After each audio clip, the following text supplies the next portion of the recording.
Assalamualaikum warahmatullahi wabarakatuh. Hamidan lillah wa musalliyan wa musalliman ala rasulillah Sayyidina Muhammad ibn Abdillah wa ala alihi wa sahbihi wa man walah, amma ba'du. Para pemirsa, para pengikut dan para pecinta channel YouTube MZT Malang Raya, melanjutkan kajian kita di edisi spesial bulan Ramadan ini. Kita mengkaji tentang kitab Risalatul Jami'ah, yang mana pembahasan kita masih menerangkan tentang bagaimanakah kita membangun akidah kita sesuai dengan akidah yang telah terajarkan dan terwariskan dalam kalangan ahlu sunnah wal jamaah. Yang mana dalam kesempatan kali ini beliau, penulis kitab Risalatul Jami'ah, Al-Habib Ahmad bin Zain Al-Habsyi, memberikan keterangan, yaitu wa khalaqal khalqa wa a'malahum. Allah Subhanahu wa ta'ala yang menciptakan semua makhluk. Dan seperti apa pembahasan penciptaan semua makhluk ini, baik itu makhluk yang terlihat atau makhluk yang tidak terlihat oleh mata kita, bahkan sampai ketaatan, kemaksiatan, juga Allah yang menentukannya. Allah Subhanahu wa ta'ala juga yang menciptakan perbuatan makhluk-makhluk itu sendiri.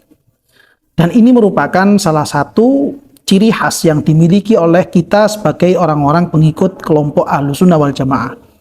Berbeda dengan kelompok di luar ahlu sunnah wal jamaah, terutama mereka kalangan Mu'tazilah Qadariyah, yang mana kelompok orang-orang Mu'tazilah Qadariyah memiliki pemahaman bahwasannya tindakan makhluk seperti kita mukallaf ini, manusia dan jin yang telah balik dan sudah bisa berpikir secara sadar ini, ketika kita itu melakukan satu tindakan, yang tindakan kita itu muncul dari kemauan kita sendiri, muncul dari kesadaran kita sendiri, yang kemudian istilahnya adalah al-af'al al-ikhtiyariyah, perbuatan yang sifatnya itu adalah ikhtiyariyah, artinya kita yang memunculkannya secara sukarela, secara sadar, kita yang membuat dan memunculkan tindakan-tindakan itu.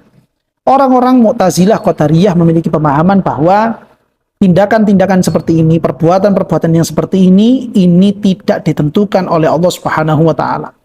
Berbeda dengan kita sebagai orang-orang yang berpaham akidah ahlu sunnah wal jamaah, kita memiliki pemahaman bahwa semua tindak tanduk kita, entah itu yang sengaja kita munculkan atau tidak sengaja kita munculkan, pada hakikatnya secara mendasar perbuatan-perbuatan itu merupakan ciptaan Allah Subhanahu wa ta'ala, merupakan makhluk Allah Subhanahu wa ta'ala.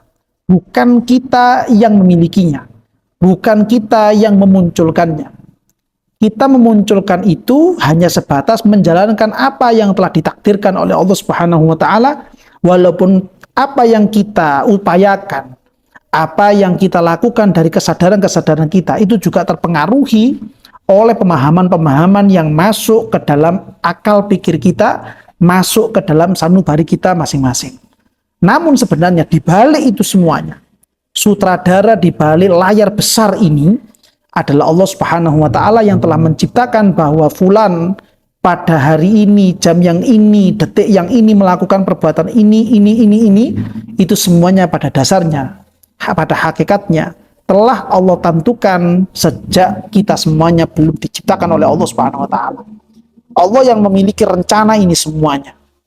Sehingga seperti apapun yang kita alami, entah itu peristiwa-peristiwa yang baik atau peristiwa-peristiwa yang tidak baik, entah itu peristiwa yang menyenangkan hati kita atau peristiwa-peristiwa yang kurang menyenangkan hati kita, perlu kita kembalikan semuanya kepada Allah Subhanahu wa ta'ala. Kita yakini, kita percaya bahwa itu semuanya bersumber dari Allah Subhanahu wa ta'ala. Ketika kita itu mendapatkan perihal-perihal yang menyenangkan hati kita, kita naik jabatan misalkan, kita mendapatkan surprise yang luar biasa misalkan, kita mendapatkan prestasi di tempat belajar kita, kita mendapatkan prestasi di tempat kerja kita, kita perlu ingat bahwa itu semuanya, kondisi-kondisi, keadaan-keadaan yang menyenangkan hati kita, pada dasarnya itu semuanya telah ditentukan oleh Allah Subhanahu wa ta'ala, dan itu merupakan karunia dari Allah untuk kita semuanya. Begitu juga sebaliknya, ketika kita mendapatkan satu kondisi yang kurang menyenangkan hati, ada harta benda yang hilang dari kita, ada orang-orang dekat yang hilang dari kita, ada orang-orang yang kita cintai hilang dari kehidupan kita, maka kita perlu ingat bahwa itu semuanya bisa terjadi atas izin dari Allah Subhanahu wa taala. Itu semuanya bisa terjadi karena adanya kehendak dari Allah Subhanahu wa taala. Itu semuanya terjadi karena ada ketentuan dari Allah Subhanahu wa taala. Sehingga kalau kita memiliki keyakinan yang seperti itu, walaupun kita telah mengupayakan semaksimal mungkin untuk bisa mendapatkan yang terbaik, namun kemudian hal yang terjadi adalah kebalikan dari apa yang kita harapkan. Lalu kemudian kita ingat kepada Allah Subhanahu wa taala, maka hidup kita, hati kita, pikiran kita akan menjadi ringan dan tenang. Inilah yang kemudian salah satu bentuk tafsiran dari firman Allah Subhanahu wa taala, ala bidzikrillahi tatmainnul qulub. Ketika kita ingat bahwa ini semuanya dari Allah Subhanahu wa taala, maka kita akan menjadi tenang, kita akan menjadi tentram karena kita ingat kepada Allah Subhanahu wa taala.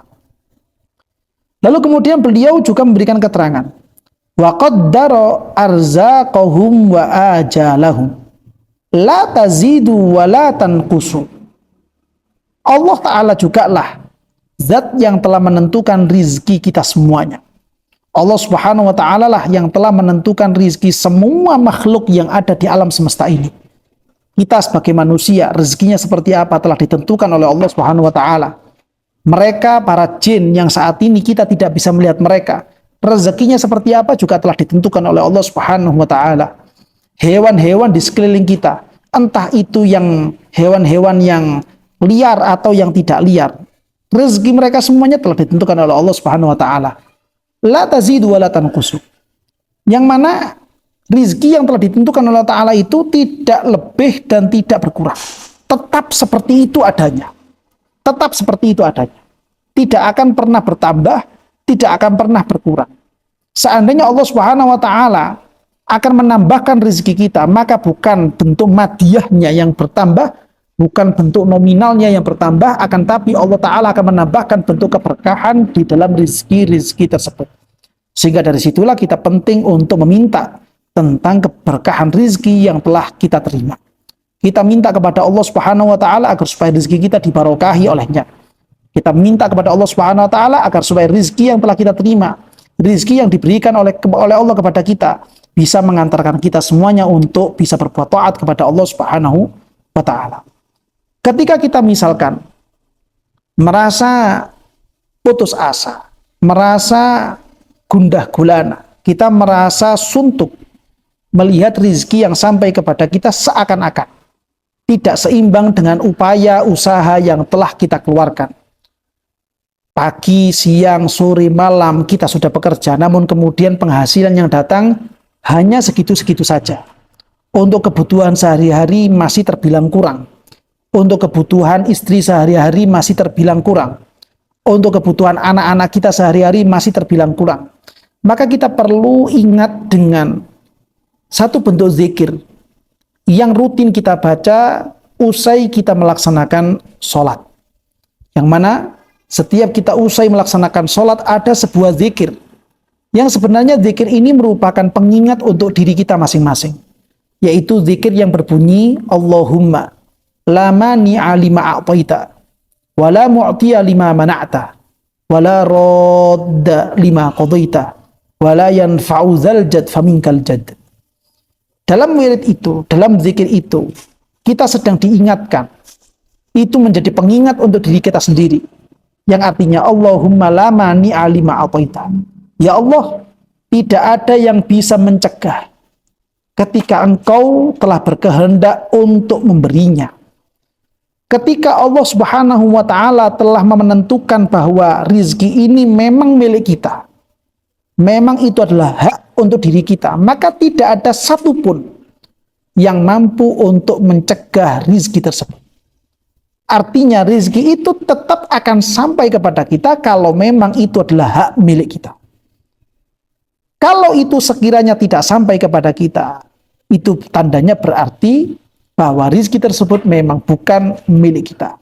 Sehingga kita tidak perlu merasa tomak, kita tidak perlu merasa kurang, kita tidak perlu merasa rakus untuk mendapatkan hal-hal yang menjadi impian kita, hal-hal yang kita damba-dambakan dari rezeki-rezeki duniawi tersebut. Begitu juga sebaliknya.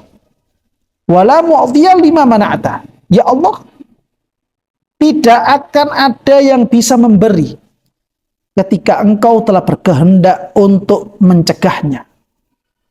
Ketika Allah Subhanahu wa ta'ala telah menentukan bahwa sesuatu ini bukan rezeki kita. Seberapapun makhluk Allah berkehendak untuk menyampaikan rezeki itu kepada kita, maka rezeki itu tidak akan pernah sampai kepada tangan kita, tidak akan pernah sampai kepada kita. Karena Allah tidak berkehendak supaya hal itu menjadi milik kita. Sehingga kalau kita simpulkan, semua yang telah sampai kepada kita, ataupun semua yang belum sampai kepada kita, ini semuanya berjalan sesuai dengan ketentuan dari Allah Subhanahu wa ta'ala. Bukan atas ketentuan pikiran kita, bukan atas ketentuan tindakan-tindakan kita, tapi itu semuanya ditentukan oleh kemauan Allah Subhanahu wa ta'ala. Sehingga dari situ, dalam wirid tadi, kita juga diingatkan wala radda lima qadaita, dan tidak akan ada yang bisa membantah, tidak akan ada yang bisa menolak segala sesuatu yang telah ditentukan oleh Allah Subhanahu wa ta'ala. Ketika kita dikehendaki untuk menjadi miskin, maka tidak akan ada sesuatu pun yang bisa mengkayakan kita. Ketika kita ditakdirkan, ditentukan oleh Allah untuk menjadi orang kaya, maka tidak akan ada satu pihak pun yang bisa memiskinkan kita. Ketika kita ditentukan oleh Allah untuk menjadi orang yang sukses, maka tidak akan pernah ada makhluk yang bisa menggagalkan cita-cita kita. Ketika kita memang ditakdirkan untuk menjadi orang yang tidak sukses, maka seberapapun makhluk, teman, saudara yang mengupayakan kita untuk menjadi sukses, kita pun juga tidak akan pernah bisa menjadi orang sukses tersebut. Kita sebagai makhluk hanya diberikan wewenang, hanya diberikan kekuasaan untuk melakukan usaha begitu saja. Namun nanti hasil dari usaha tersebut itu semuanya kembali kepada ketentuan Allah Subhanahu wa ta'ala. Semakin maksimal kita melaksanakan usaha, maka semakin besar balasan yang akan diberikan oleh Allah Subhanahu wa ta'ala dalam bentuk yang sesuai dengan kemauan Allah, bukan dengan bentuk yang sesuai dengan pikiran kita. Yang penting kita usaha dulu. Nanti usaha yang kita laksanakan, semakin maksimal usaha itu, maka Allah telah menyiapkan balasan-balasannya. Bahkan, bisa jadi balasan dari upaya yang kita lakukan itu bukan kita yang menerimanya. Kadang malahan anak-anak kita yang menerimanya. Atau mungkin bukan anak-anak kita, tapi cucu-cucu kita yang akan menerima balasannya. Walhasil, apapun yang kita upayakan itu nanti akan terpanen. Bisa saja kita yang menerima panennya, atau mungkin anak-anak kita yang memanennya, atau mungkin cucu-cucu kita yang memanennya. Yang jelas, apapun yang kita upayakan, Allah Subhanahu wa ta'ala tidak akan menggratiskan usaha-usaha tersebut. Namun untuk apa yang akan kita terima, apa yang akan menjadi raihan dari usaha-usaha tersebut, itu semuanya tidak bisa lepas dari ketentuan Allah Subhanahu wa ta'ala. Sehingga dari situ penting bagi kita semuanya untuk memasrahkan diri kepada Allah Subhanahu wa ta'ala. Dan kita semuanya walaupun dalam bentuk memasrahkan diri, tapi kita masih tetap melakukan upaya semaksimal mungkin. Misalkan di antara panjenengan ingin menjadi orang kaya, maka kerjalah semaksimal mungkin. Di antara panjenengan ingin menjadi orang yang pintar, maka belajarlah semaksimal mungkin. Misalkan di antara panjenengan ada yang ingin menjadi orang-orang yang sukses, maka upayakanlah untuk menjadi orang sukses tersebut semaksimal mungkin. Tapi untuk masalah hasil, kita serahkan itu semuanya kepada Allah Subhanahu wa ta'ala. Kita hanya sebatas melakukan usaha menggapai cita-cita dengan angan-angan yang ada di benak kita masing-masing. Nah, ini yang penting untuk kita sadari, sehingga kita semuanya bisa menjadi manusia-manusia berhati tenang, berhati tentram, tidak kemudian tergesa-gesa atau terganggu dengan pemahaman-pemahaman yang jauh dari nilai-nilai kebenaran yang datang dari Allah Subhanahu wa ta'ala. Oleh sebab itu beliau kemudian melanjutkan wala yahdusu hadisun illa biqadaihi wa qadarihi wa iradatihi. Sehingga tidak ada sesuatu pun yang terjadi, tidak ada sesuatu pun yang muncul di sekeliling kita semuanya, Entah itu dari kita, entah itu dari keluarga kita, entah itu dari anak-anak kita, entah itu dari orang tua kita, entah itu dari teman-teman kita, entah itu dari saudara kita, entah itu dari siapapun itu yang ada di sekeliling kita. Kecuali itu semuanya sudah ditentukan oleh Allah Subhanahu wa taala, sudah ditakdirkan oleh Allah Subhanahu wa taala, dan itu semuanya sesuai dengan kehendak dari Allah Subhanahu wa taala. Bukan atas kehendak kita, bukan atas kehendak atasan kita, bukan atas kehendak juragan kita, bukan atas kehendak bos-bos kita, bukan atas kehendak orang tua kita, bukan atas kehendak anak-anak kita, bukan atas kehendak saudara famili kita, bukan atas kehendak teman-teman kita, tapi yang memiliki kehendak atas itu semuanya adalah Allah Subhanahu wa taala. Sehingga penting bagi kita semuanya untuk mengembalikan itu semuanya kepada Allah Subhanahu wa taala. Entah itu nyaman bagi hati kita atau peristiwa itu merupakan peristiwa yang kurang nyaman kepada perasaan dan hati kita semuanya. Oleh karena itu, mudah-mudahan dari kajian yang seperti ini kita semuanya semakin bisa menjadi sosok-sosok manusia yang semakin dekat kepada Allah Subhanahu wa taala. Hati kita semakin dekat, semakin fokus, semakin khusyuk kepada Allah Subhanahu wa taala. Dan mudah-mudahan apa yang kita upayakan diberikan hasil yang memuaskan oleh Allah Subhanahu wa taala, dan mudah-mudahan apa yang kita impikan, apa yang kita cita-citakan tidak disia-siakan oleh Allah Subhanahu wa taala. Amin ya rabbal alamin.